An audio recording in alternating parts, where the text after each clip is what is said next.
I never thought I'd be back in Africa again. But then again, I never thought I'd break my neck.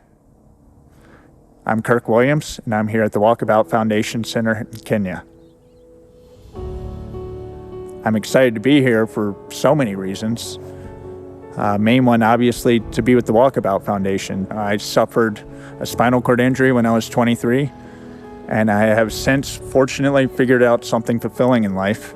Take the gift that I've been given, being born in the U.S., being a photographer, a storyteller, and use that as a tool to try and share with the world how hard it is in other countries, how hard it is here. There's a purpose that I found that I had never thought about before, but is to change the stigma around people with disabilities. I realized after coming here how, they literally hide people with disabilities because of the stigma.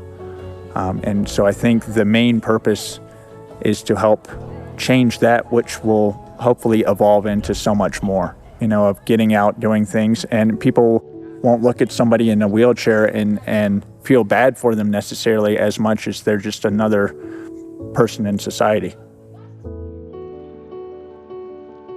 So first rolling into the Walkabout Center, the first thing I noticed leaving here was just the conditions of the road getting there. Really, it's already rough. I have a freewheel, which helps me off-road, but still bouncing around, still having to pick your line. You don't just nonchalantly cruise over there. You have to pay attention.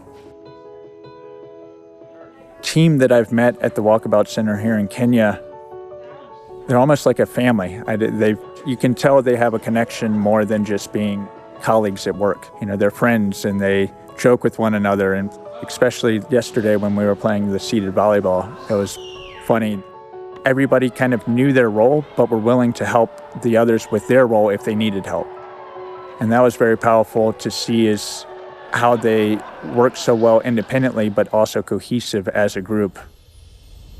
George and Samuel both have passion and purpose. It's evident the second you meet them, and it's not just guys in wheelchairs doing their 9-to-5 job.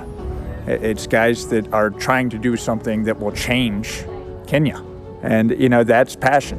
And that's something that if you don't leave your house, if you don't have the opportunity to have passion, how do you grow? Where do you go from there? You need to feel free. You need to move.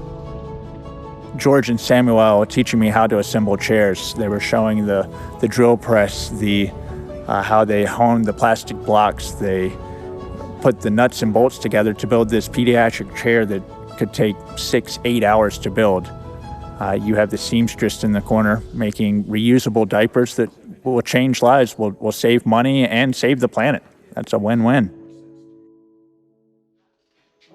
Seeing the whole kind of training grounds was really cool. Being able to teach people how to do steps and hills and side slopes and, if need be, transfer from the ground or teach the caregiver or how to adjust the chair.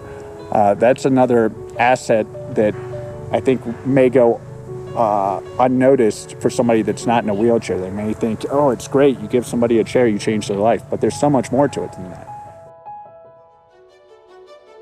And then today, seeing where those chairs are going, the people that are receiving them, the communities that are benefiting from them, it's all a puzzle that I'm starting to see how the pieces fit together. I'm starting to realize where the master plan is going, and it's leading to something beautiful. It's creating art. It's creating community. It's creating independence. It's creating occupation. It's creating freedom. If I could use one word to describe the Walkabout Kenya team, it's passionate. They're very passionate about what they do, and that shines through. And our whole goal here is to give people the tools to find that light, to look down the tunnel and realize that there is a way. It's going to be okay. I can make this happen. It's within me. It's within all of us. We can all make this happen. I've always felt like I had some sort of purpose on this globe. And I've realized that maybe that purpose is to help others, to help provide mobility. What I ask you guys is, what's your purpose? What can you do?